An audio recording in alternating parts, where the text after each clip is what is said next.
বন্ধ হচ্ছে মালয়েশিয়ার শ্রমবাজার। বিমানবন্দরে আটকা হাজারো কর্মী, 30,000 টাকার টিকিটের দাম 1.5 লাখ।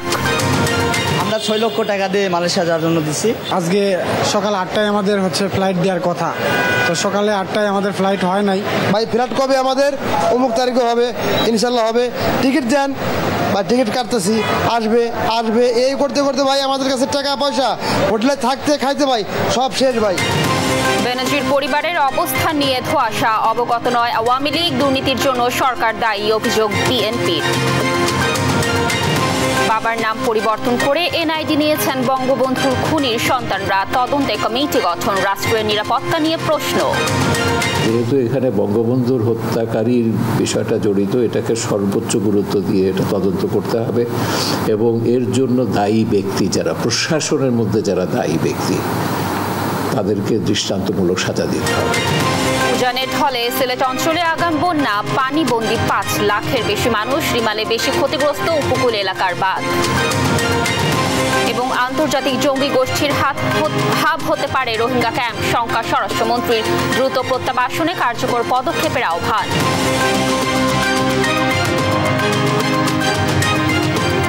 দর্শক, সংবাদ সন্ধ্যায় দেখছিলেন একেএস টিএমটি বার সংবাদ শিরোনাম। পুরো সংবাদ জুড়ে আপনাদের সাথে থাকবো আমি কানিজ লাবণী। দর্শক, এবার চলে যাচ্ছি বিস্তারিত সংবাদে। আজ মধ্যরাতে বন্ধ হচ্ছে মালয়েশিয়ার শ্রমবাজার। এতে দেশটিতে কর্মী হতে ইচ্ছুক 30,000-এরও বেশি বাংলাদেশির স্বপ্নভঙ্গ হতে চলেছে। অনেকে আজই মালয়েশিয়ায় পৌঁছাতে ভিড় করেছেন হজরত শাহজালাল আন্তর্জাতিক বিমানবন্দরে। তবে বিমানের টিকিট পাবেন কিনা তা নিয়ে রয়েছেন চরম উদ্বেগে। আর শেষ সুযোগে 30,000 টিকিট বিক্রি করা হচ্ছে 1.5 লাখ টাকায়। এম এ আজিমকে সঙ্গে নিয়ে মাহমুদ হাসানের রিপোর্টে দেখুন বিস্তারিত। এক দুজন নয়, শাহজালাল আন্তর্জাতিক বিমানবন্দরে টিকিটের জন্য ভিড় করেছেন মালয়েশিয়ায় কাজে যেতে ইচ্ছুক শত শত বাংলাদেশি। কেউ এসেছেন সকালে, আবার কেউ বা রাত থেকে করছেন অপেক্ষা। এজেন্সির আশ্বাসে পার করেছেন ঘন্টার পর ঘন্টা। তবে বেলা বাড়ার সাথে সাথে তাদের চোখে মুখে বাড়তে থাকে হতাশার ছাপ। আমাদেরকে সকাল থেকে এখানে ওয়েট করতে হচ্ছে। এখন বললো যে আপনারা ওখানে দাঁড়ান, আমরা টিকিটের ব্যবস্থা করতেছি। এখন আধা ঘন্টা 1 ঘন্টা আগে বলতেছে যে আজকে কোনো টিকিট নেই। সকাল 8টায় এসেছি, অবস্থা খুব একটা ভালো না, আমরা এখনো টিকিট পাইনি। এমনি ই ভিসা সমস্ত কিছু ক্লিয়ারেন্স পাইছি, কিন্তু এখন টিকিট পাই নাই। তো সকালে 8টায় আমাদের ফ্লাইট হয় নাই, তো দেখা যাচ্ছে যে 9টার দিকে আমাদের ফোন দিয়ে বলছে যে তোমরা সব লাগেজ টাগেজ নিয়ে এয়ারপোর্টের সামনে যাও, আমি টিকিট নিয়ে আসতেছি। অনেক এজেন্সি ইতিমধ্যেই লাপাত্তা, লাখ লাখ টাকা হাতিয়ে। সব হারিয়ে নিঃস্ব হয়েছেন অনেকেই। প্রথম থেকে টাকা শুরু করতে টাকা দাও টাকা দাও টাকা দাও, কোথায় কোথায় টাকা ভাই, প্রতি ধাপে ধাপে টাকা দিছি ভাই। দেওয়ার পরে লাস্টে এসে বলছে টিকিটের দাম বেশি হয়ে গেছে, যেটা আমাদের কাছে চুক্তিতে ছিল ভাই, তার থেকে বেশি টাকা দেওয়া লাগছে ভাই। আমরা পাসপোর্টের সঙ্গে আমরা 50,000 টাকা দিছি। তারপর আপনার যখন আপনার ভিসা আসছে, ভিসা আসার পর আমরা বাদ বাকি টাকা ক্লিয়ার করে দিয়েছি। শেষ মুহূর্তে শুধু টিকিটের জন্য 2 থেকে 2.5 লাখ টাকা নেওয়ার অভিযোগ করেন তারা। জাল টিকিটের প্রতারণার অভিযোগও করেন কেউ কেউ। টিকিটটা প্রতারণামূলক টিকিট। তারপর আবার এজেন্সিতে গেলাম, যাওয়ার পরে সারা রাত সেখানে বসে রইলাম। তারপর সকাল 8:30টায় টিকিট দিছে, বলছে সকাল 1:20 ফ্লাইট। তো তারপর ওই টিকিটটাও চেকিং এ গেছে, বলতেছে এটা ব্ল্যাক টিকিট। মালয়েশিয়া সরকার শুক্রবারের পর আর কোনো বিদেশি কর্মী নেবে না, এমন সিদ্ধান্তে আটকে গেছে 30,000-এর বেশি বাংলাদেশি কর্মীর প্রবাস যাত্রা। মাহমুদ হাসান, দেশ টিভি, ঢাকা। দর্শক, এই ব্যাপারে বিস্তারিত জানাতে শাহজালাল আন্তর্জাতিক বিমানবন্দর থেকে সরাসরি যুক্ত হচ্ছেন আমাদের সহকর্মী এম এ আজিম। আজিম, আপনি তো বিমানবন্দরে রয়েছেন, মালয়েশিয়াগামী কোনো ফ্লাইট কি ইতিমধ্যে ছেড়ে গেছে? আর কত সংখ্যক প্রবাসী কর্মী অপেক্ষা করছেন বিমানবন্দরে, কি তথ্য রয়েছে সর্বশেষ জানাবেন।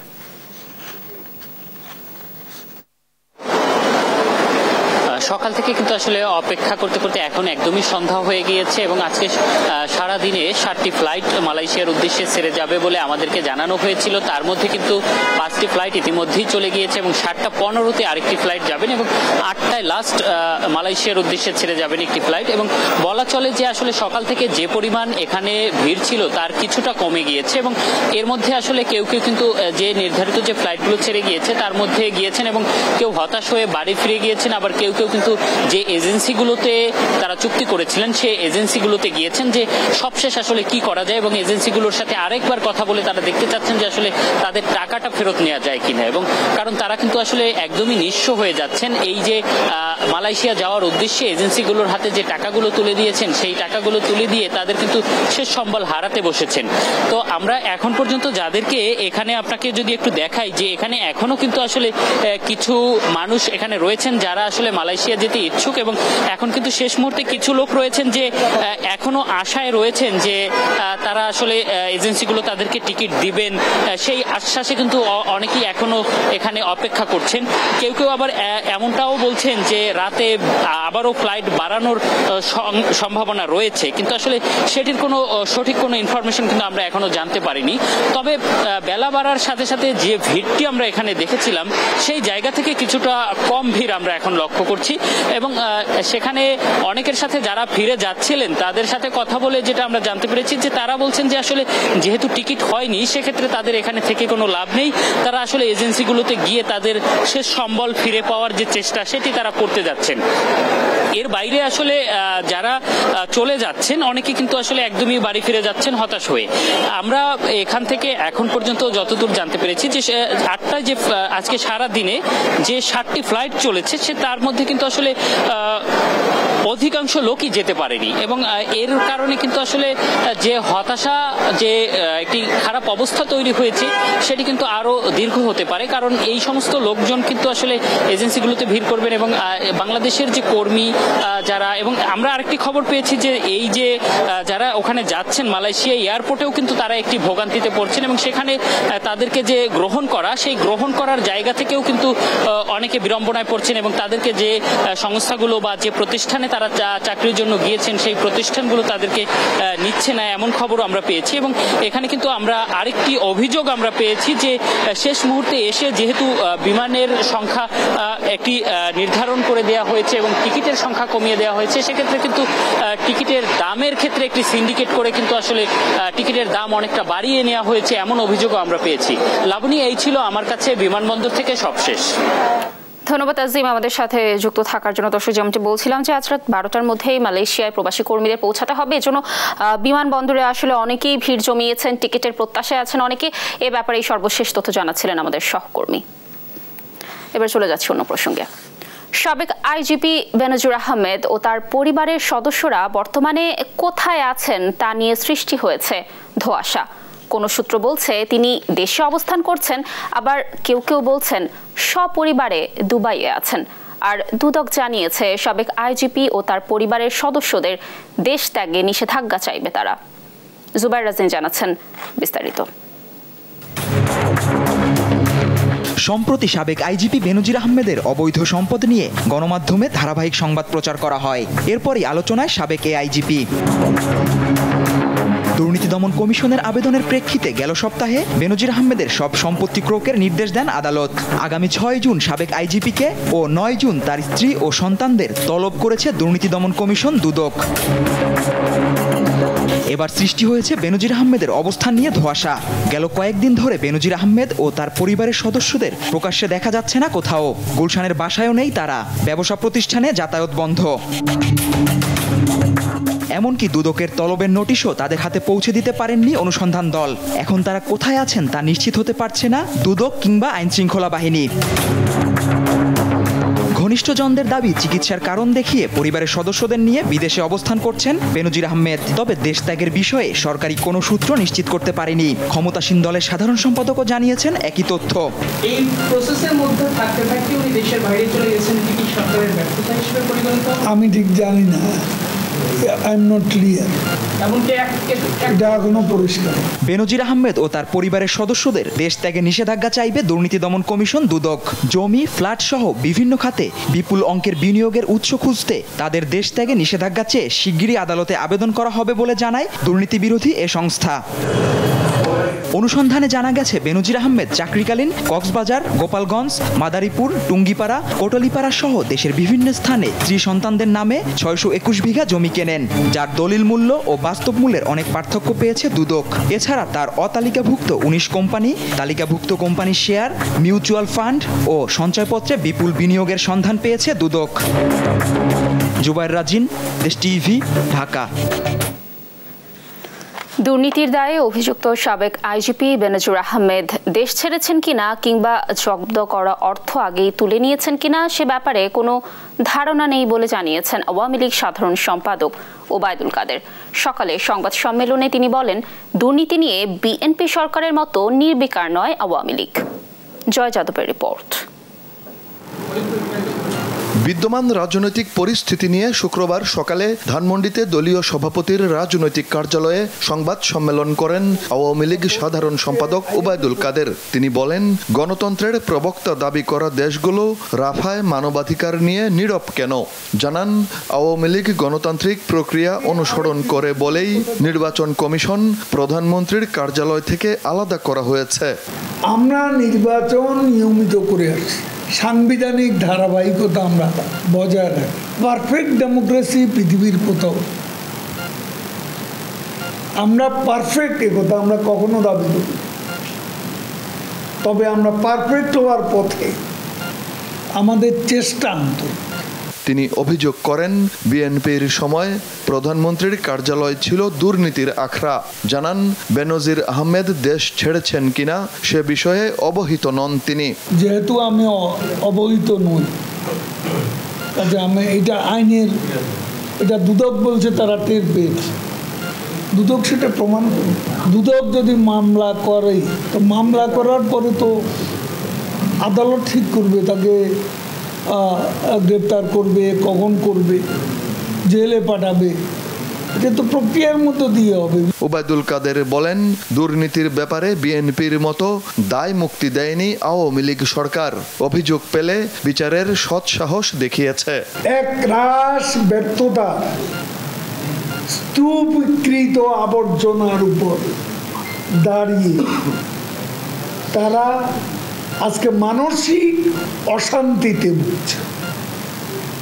সে মানসিক অস্থিরতার মধ্যে সত্য কথা বলতে তারা ভুলে গেছে। জয় যাদব, দেশ টিভি, ঢাকা। আজিজ বেনজিরদের দুর্নীতির দায় সরকারেরই বলে দাবি করেছেন বিএনপি নেতারা। তারা বলেছেন, ক্ষমতায় থাকতেই লুটেরাদের দুর্নীতির সুযোগ করে দিয়েছে সরকার। দ্রব্যমূল্যের ঊর্ধ্বগতিতে যখন সাধারণ মানুষের জীবন দুর্বিষহ, তখন জ্বালানির মূল্য বৃদ্ধিরও সমালোচনা করেন বিএনপি নেতারা। সাইফুর রিপনের রিপোর্ট।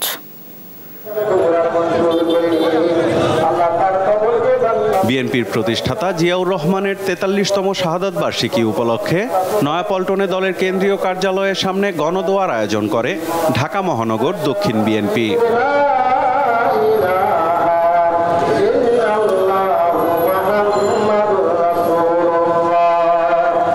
অংশ নিয়ে বিএনপি নেতারা বলেন, ক্ষমতাসীনরা দেশকে লুটেরাদের বানালেও শুধু জিয়াউর রহমানের অবদানে টিকে আছে দেশ। বাংলাদেশের গণতন্ত্র হারিয়ে গেছে, বাংলাদেশের জনগণের ভোটের অধিকার হারিয়ে গেছে। জনগণের সরকার প্রতিষ্ঠা করা না পর্যন্ত আমাদের ঐক্যবদ্ধভাবে সকলকে কাজ করতে হবে। জাতির যে সার্বভৌমত্বের অন্তর্গত শক্তি, সেই শক্তিকে দুর্বল করেছেন শেখ হাসিনা।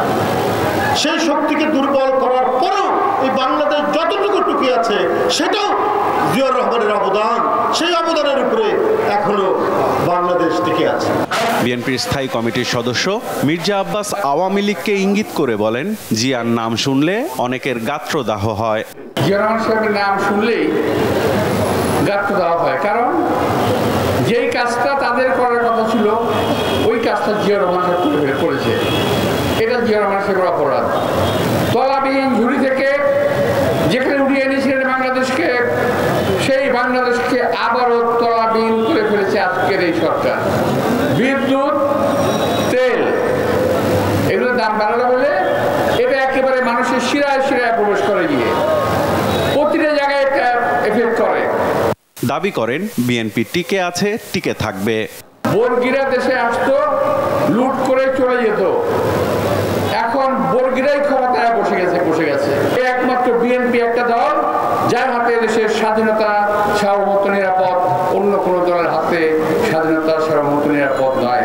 এর আগে জাতীয় প্রেস ক্লাবের সামনে মানববন্ধনে অংশ নিয়ে বিএনপির সিনিয়র যুগ্ম মহাসচিব রুহুল কবির রিজভী অভিযোগ করেন, দুর্নীতিবাজদের অপকর্ম সরকার দেখে না।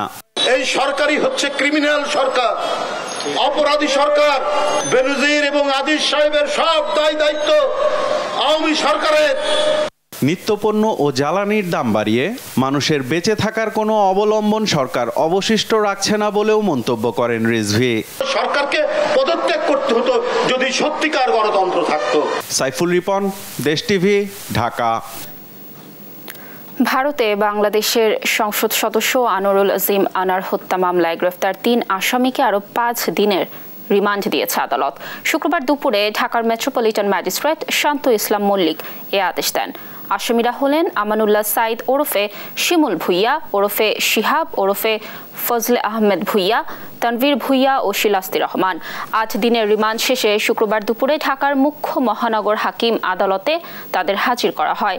এর আগে গেল 24 মে আসামিদের 8 দিনের রিমান্ড দেয় আদালত।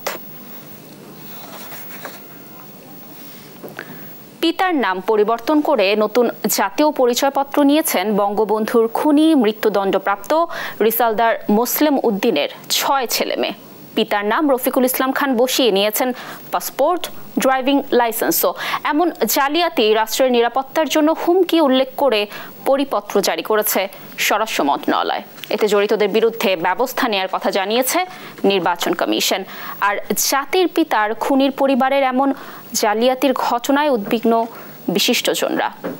নূপুর মাহমুদ জানাচ্ছেন বিস্তারিত। 1975 সালের 15ই আগস্ট জাতির পিতা বঙ্গবন্ধু শেখ মুজিবুর রহমানকে নির্মমভাবে হত্যা করে একদল বিপদগামী সৈনিক। মৃত্যুদণ্ডপ্রাপ্ত রিসালদার মোসলেম উদ্দিন তাদেরই একজন। জাতির পিতার এই খুনি সন্তানরা বাবার নাম জাতীয় সার্ভার থেকে মুছে পিতার নামে মোহাম্মদ রফিকুল ইসলাম খান নাম অন্তর্ভুক্ত করেছেন। এছাড়া মোসলেম উদ্দিনের 3 ছেলে মেয়ের পাসপোর্ট ও 1 সন্তানের ড্রাইভিং লাইসেন্সে পিতার নাম পরিবর্তন করে রফিকুল ইসলাম খান নামেও অন্তর্ভুক্ত করে ফেলেছেন। চাঞ্চল্যকর এই ঘটনা জানাজানি হলে স্বরাষ্ট্র মন্ত্রণালয় থেকে উদ্বেগ জানিয়ে জাতীয় সার্ভারে নাম পরিবর্তনের সাথে জড়িতদের বিরুদ্ধে ব্যবস্থা নেওয়ার অনুরোধ জানাই। এনটিএমসির তথ্যে দেখা যায় মুসলিম উদ্দিনের ছেলে মোহাম্মদ শফিকুল ইসলাম খান, মাহমুদুল ইসলাম খান, মজিদুল ইসলাম খান, মোহাম্মদ মহিদুল ইসলাম খান, মোহাম্মদ সাজিদুল ইসলাম খান ও মেয়ে শানাজ খান এনআইডিতে তাদের পিতার নাম পরিবর্তন করে মোহাম্মদ রফিকুল ইসলাম খান করে নিয়েছেন।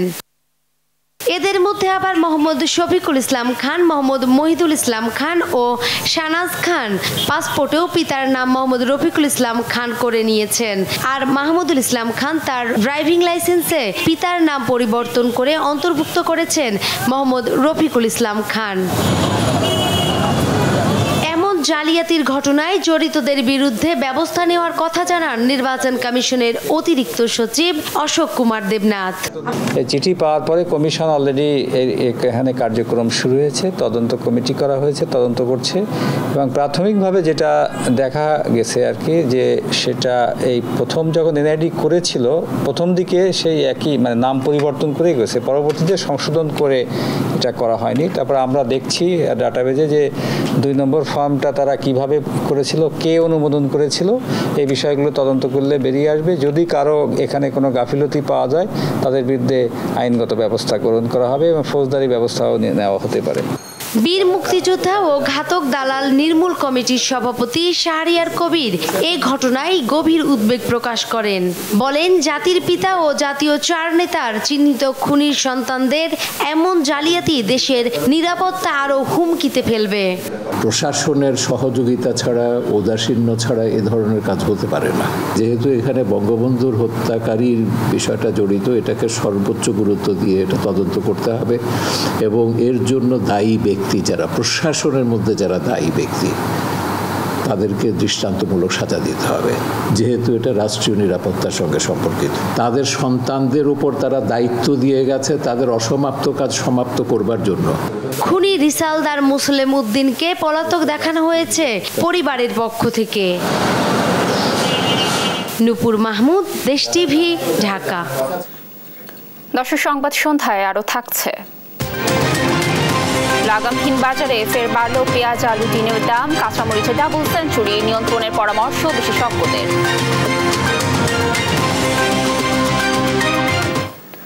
টানা বৃষ্টি ও উজান থেকে নেমে আসা পাহাড়ি ঢলে দ্রুত বাড়ছে সুনামগঞ্জের সব নদ নদীর পানি। এতে আতঙ্কে জেলার 20 লাখেরও বেশি মানুষ। ঢলের পানিতে নিম্নাঞ্চল প্লাবিত হয়ে পানিবন্দী হয়ে পড়তে পারেন 5 লাখের বেশি মানুষ। তবে বৃষ্টিপাত বন্ধ থাকায় উন্নতি হতে শুরু করেছে সিলেটের জৈন্তাপুরের বন্যা পরিস্থিতি। সহকর্মীদের পাঠানো তথ্যচিত্র দেখুন জাস্ট রিপোর্ট। গেল 4 দিন ধরে ঝড়ো বাতাস ও মুষলধারে বৃষ্টি হচ্ছে সুনামগঞ্জে। সেই সাথে ভারতের চেরাপুঞ্জিতে বৃষ্টিপাত অব্যাহত থাকায় উজান থেকে নেমে আসা পাহাড়ি ঢলে সুরমা, কুশিয়ারা, রক্তি, বোলাই ও জাতকটা নদীর পানি বৃদ্ধি পাচ্ছে দ্রুত গতিতে। জেলার তাহিরপুর, বিশ্বম্ভরপুর, ধর্মপাশা ও মধ্যনগর সহ বেশ কয়েক উপজেলার বেশিরভাগ মানুষ বসবাস করেন সীমান্ত নিকটবর্তী এলাকায়। ফলে উজান থেকে নেমে আসা পাহাড়ি ঢলে এইসব এলাকা প্লাবিত হওয়ার শঙ্কা রয়েছে। চরম দুশ্চিন্তায় সময় পার করছেন হাওড় অঞ্চলের বাসিন্দারা। পাহাড়ে আরো বৃষ্টি হইতাছে, পানির সম্ভাবনা আছে। লামলে সুনামগঞ্জে শহরে পানি উঠতে পারে। বড় আতঙ্কের মধ্যে আছি যে পানি বাড়ের ও আর কিছু বাড়লে আমরা ঘর দুয়ার উঠবো, বড় বিপদে আছি পানি নিয়ে। সরকার যদি আগাম উদ্যোগ নেওয়া রাখে তাহলে নিচু এলাকার মানুষ বাঁচার চেষ্টা করবো বা বাঁচতে পারবো। জেলা পানি উন্নয়ন বোর্ডের তথ্য বলছে 24 ঘন্টায় সুনামগঞ্জে 70 মিলিমিটার বৃষ্টিপাত রেকর্ড করা হয়েছে। আর ভারতের মেঘালয়ের চেরাপুঞ্জিতে 634 মিলিমিটার বৃষ্টিপাত হয়। এর ফলে সুনামগঞ্জের নদ নদীর পানি বৃদ্ধি পেয়ে বিপদসীমার 55 সেন্টিমিটার নিচ দিয়ে প্রবাহিত হচ্ছে। এখানে হাওড়গুলো এখনো পর্যাপ্ত পরিমাণ ধারণ ক্ষমতা রয়েছে এবং এই হাওড়গুলোতে পানি প্রবেশ করবে। সেক্ষেত্রে এদিকে তেমন একটা বিপদের আশঙ্কা নেই। তবে উজানে কিছু কিছু জায়গায় নদী ওভারফ্লাডেড হয়ে কোনো জায়গায় বন্যা পরিস্থিতির মতো সৃষ্টি হতে পারে। বৃষ্টিপাত বন্ধ, পাহাড়ি ঢল কমে আসায় উন্নতি হয়েছে সিলেটের জৈন্তাপুরের বন্যা পরিস্থিতি। তবে পানি বেড়েছে ভাটির 2 উপজেলা কোম্পানিগঞ্জ ও জকিগঞ্জ উপজেলার নিম্নাঞ্চলে। এখনো পানিবন্দী আছেন গ্রামগুলোর কয়েক হাজার মানুষ। পানি তো আমরা ওলা বই রয়েছি, আল্লাহ আল্লাহ হরিয়ার এখন বর্তমানে কিছু একটা রোদ উঠছে, জানে একটা শান্তি আইছে। হালকা ঘূর্ণিঝড় আসিল, অনেক ক্ষতি হয়েছে। কোনো নেতা কর্মীকে এই গ্রামে আসেও নাই, দেখেও নাই। জেলা প্রশাসনের পক্ষ থেকে আপৎকালীন সময়ে প্রস্তুতি রাখা হয়েছে জানিয়ে 40টির বেশি আশ্রয়কেন্দ্রে সরিয়ে আনা হয়েছে নিম্নাঞ্চলের বাসিন্দাদের। গেল 24 ঘন্টায় সারি গোয়াইন নদীর পানি কমলেও বেড়েছে কুশিয়ারা ও সুরমা নদীর পানি। এই পরিস্থিতিতে বন্ধ ঘোষণা করা হয়েছে একাধিক পর্যটন স্পট। শুভশ্রী রায়, নিউজ ডেস্ক, দেশ টিভি। এদিকে খুলনার কয়রা ও পাইকগাছায় বেড়িবাঁধ ভেঙে সৃষ্ট বন্যা পরিস্থিতির কিছুটা উন্নতি হয়েছে। তবে রাস্তাঘাট এখনো ঠিক হয়নি। শুক্রবার ঘূর্ণিঝড় রিমালে ক্ষতিগ্রস্ত এলাকা পরিদর্শন করেন পানি সম্পদ সচিব নাজমুল হাসান। সহকর্মী নূর ইসলাম রকির পাঠানো তথ্য ছবিতে আপন অপুর রিপোর্ট। ঘূর্ণিঝড় রিমালের আঘাত থেকে মুক্তি পায়নি খুলনাও। এ জেলার কয়রা উপজেলার দশালী গ্রামের 3টি পয়েন্ট থেকে বেড়িবাঁধ ভেঙে প্লাবিত হয় বেশ কয়েকটি গ্রাম। পয়েন্টগুলো সংস্কার করা হলেও জোয়ারের পানিতে ভেঙে যায় 2টি পয়েন্ট। প্লাবিত হয় 1000 বিঘার মাছের ঘের। ক্ষতিগ্রস্ত 3 শতাধিক মানুষ। বাঁধগুলো দ্রুত সংস্কারের দাবি তাদের। ঘর বাড়ি সব ভেঙে চুরে গেছে। আমার 2টো ঘের আছে, 2-3 লক্ষ টাকা। আমার একটাই দাবি,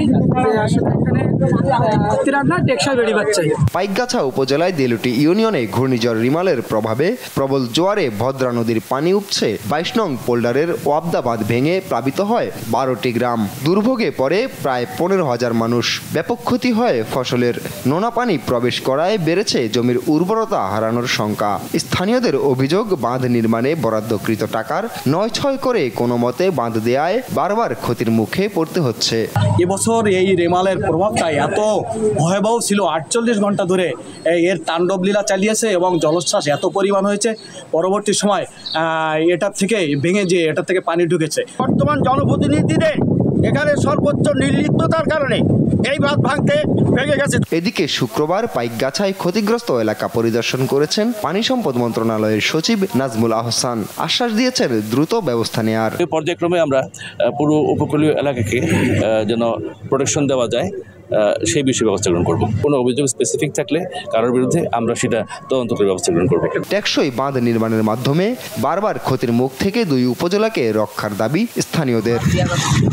নিউজ ডেস্ক, দেশ টিভি। রোহিঙ্গাদের দ্রুত নিজ দেশে প্রত্যাবাসন করতে না পারলে ক্যাম্পগুলো আন্তর্জাতিক জঙ্গি গোষ্ঠীর একটি হাব তৈরি হতে পারে বলে আশঙ্কা করছেন স্বরাষ্ট্রমন্ত্রী আসাদুজ্জামান খান কামাল। শুক্রবার উখিয়ার রোহিঙ্গা ক্যাম্প পরিদর্শনে গিয়ে এ মন্তব্য করেন তিনি। কক্সবাজার থেকে সৌরভ দেবের পাঠানো তথ্য ছবিতে দেখুন ডেস্ক রিপোর্ট। শুক্রবার বেলা 11টার দিকে কক্সবাজারের উখিয়ার 19 নম্বর রোহিঙ্গা ক্যাম্প পরিদর্শনে যান স্বরাষ্ট্রমন্ত্রী আসাদুজ্জামান খান কামাল। সেখানে এপিবিএনের সাথে বৈঠক শেষে ক্যাম্পের বিভিন্ন কার্যক্রম পর্যবেক্ষণ করেন। এ সময় মন্ত্রী বলেন, জঙ্গিবাদের যে আশঙ্কা দীর্ঘদিন ধরে করা হচ্ছে ক্যাম্পে, সে আলামত দেখা যাচ্ছে। জরুরি কাজ হলো যারা রক্তপাত করছে, জঙ্গি কার্যক্রমে জড়াচ্ছে, তাদের চিহ্নিত করা। তাড়াতাড়ি যদি আমরা রিপাট্রিয়েট না করতে পারি, এখানে অসন্তোষ জাগবে, এখানে ইন্টারন্যাশনাল টেরোরিস্টদের একটা হাব হয়ে যেতে পারে, আর এখানে অস্ত্র ঝঞ্ঝানি হতে পারে, অনেক কিছু হতে পারে।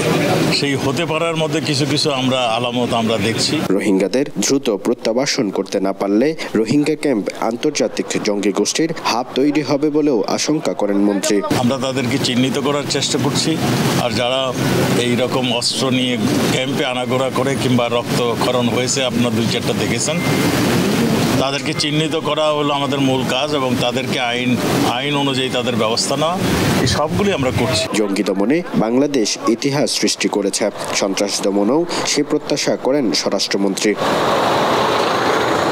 সৌরভ দেব, দেশ টিভি, কক্সবাজার। দর্শক, সংবাদ সন্ধ্যায় আরো থাকছে। রাত পোহালে লোকসভা নির্বাচনের শেষ দফার ভোট। কে বসছেন দিল্লির মসনদে, চলছে নানা সমীকরণ, ভাগ্য পরীক্ষা মোদির। নিত্যপণ্যের বাজারে চড়া ভাব এখনো কমেনি। দেশি কাঁচামরিচ একদিনের ব্যবধানে আরো বেড়ে বিক্রি হচ্ছে 200 টাকার উপরে। আদা রসুনের দামও বেড়েছে কেজিতে 30 থেকে 40 টাকা বেড়েছে সবজির দামও। চড়া দামে বিক্রি হচ্ছে মাছ মাংস। নিত্যপণ্যের উচ্চ মূল্যে বেঁচে থাকাই দায় খেটে খাওয়া মানুষের। বিশ্লেষকরা বলছেন, বাজার নিয়ন্ত্রণের দাবি এখন অরণ্যে রোদন ছাড়া কিছুই নয়। নিয়াজ মোর্শেদের রিপোর্ট।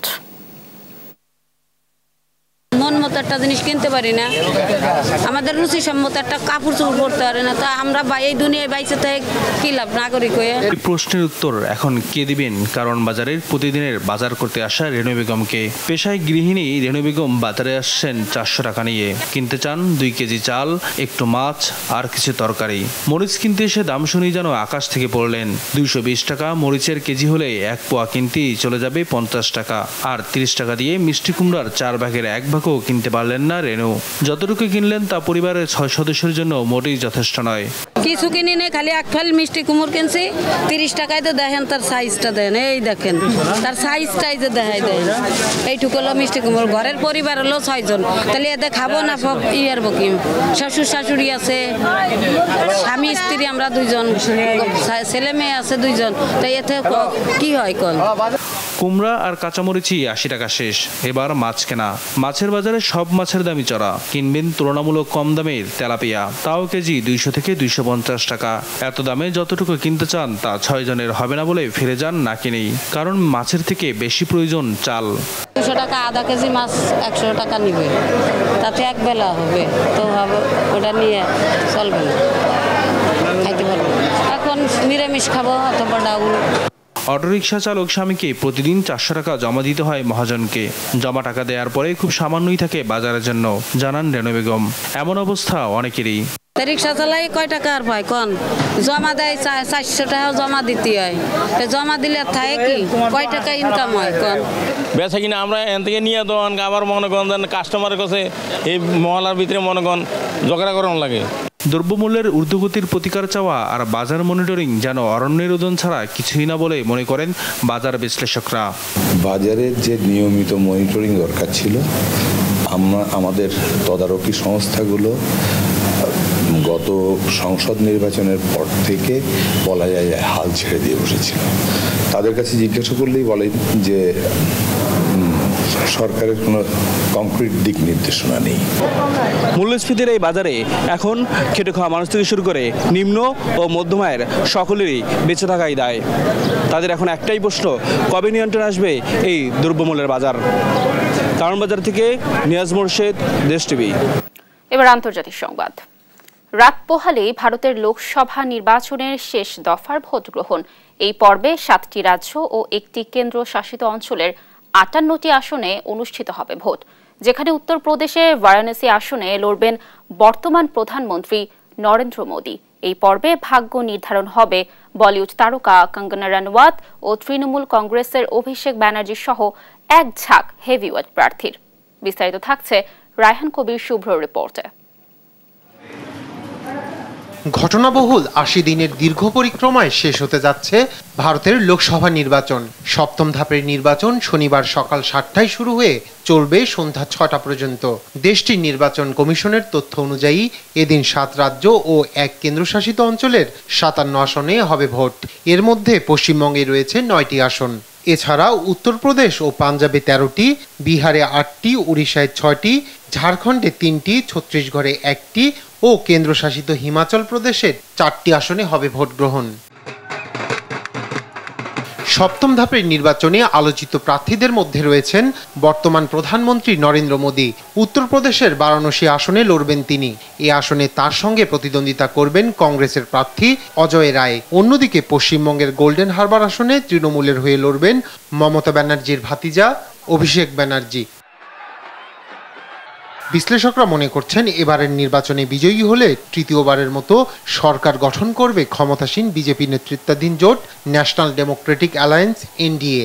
সেক্ষেত্রে কোনো ধরনের নতুন চমক না দেখা গেলেও টানা তৃতীয়বারের মতো প্রধানমন্ত্রী হবেন নরেন্দ্র মোদী।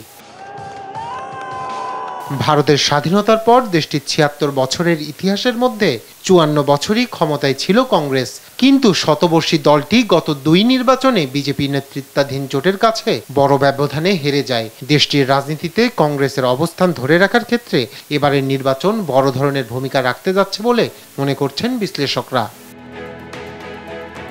এর মধ্যেই কংগ্রেস নেতা রাহুল গান্ধী দাবি করেছেন 4 জুনের পর প্রধানমন্ত্রী পদে থাকছেন না মোদী। এটা নির্বাচনী মাঠের ফাঁকা বুলি নাকি ভোটের মাঠের বাস্তবতা, সেটা প্রমাণ হয়ে যাবে 4 জুন। রায়হান কবির শুভ্র, নিউজ ডেস্ক, দেশ টিভি। আসন্ন টি-20 বিশ্বকাপে বাংলাদেশ বিশেষ সুবিধা পাবে বলে মনে করেন অলরাউন্ডার সাকিব আল হাসান। এই সুবিধা কাজে লাগিয়ে বিশ্বকাপে বাংলাদেশ ভালো কিছু করবে বলে প্রত্যাশা করেন এই অলরাউন্ডার। সবগুলো টি-20 বিশ্বকাপ খেলতে পারায় বেশ উচ্ছ্বসিত সাকিব। রিফাত আনজুমের রিপোর্ট। বাংলাদেশ দলের পোস্টার বয় সাকিব আল হাসান।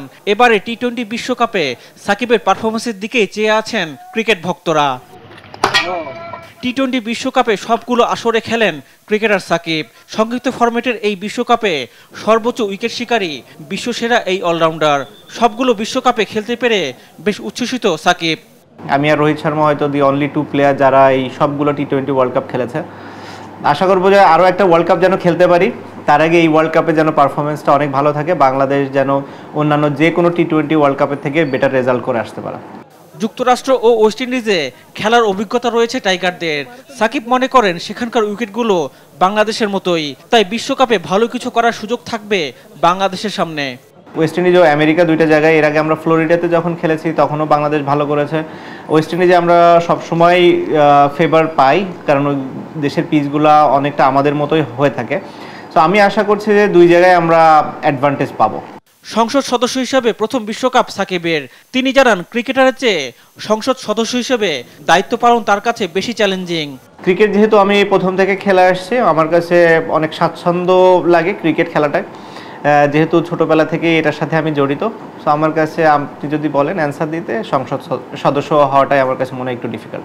এবারে বিশ্বকাপে দলের হয়ে ভালো কিছু করার প্রত্যাশা ব্যক্ত করেন সাকিব। রিফাত আঞ্জুম, দেশ টিভি, স্পোর্টস ডেস্ক। দর্শক, এই ছিল এখনকার সংবাদ সন্ধ্যা। পরে বুলেটিন দেখার আমন্ত্রণ রইল, সাথে থাকার জন্য ধন্যবাদ।